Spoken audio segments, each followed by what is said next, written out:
Malagasy izany feonkiny zany kanefa be pity sy pakasitraka ihany ekekotsotra izao fa samy manana ny tiana kanefa nady zany aza ny tena zarina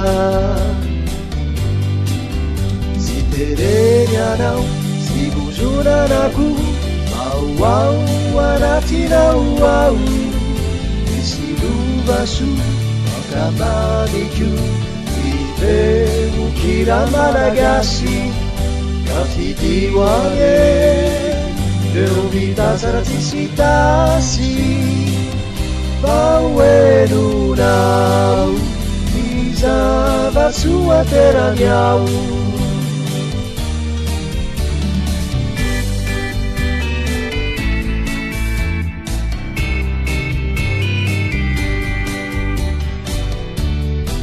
tsy malagasy izany feonkiny zany kanefa be pity sy pakasitraka ihany ekekotsotra izao fa samy manana ny tiana kanefa nady zany aza ny tena zarina sy tereny anao sy bozonanako ao anatinao ao misy lovaso akamaniko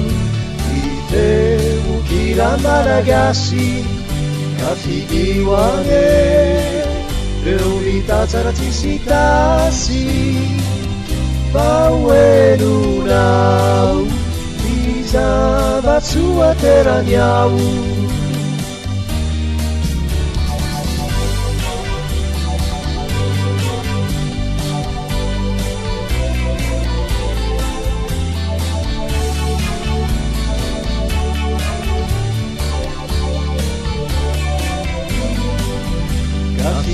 ane eo mitazara tsisy tasy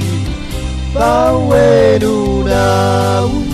ny zava-tso aterany ao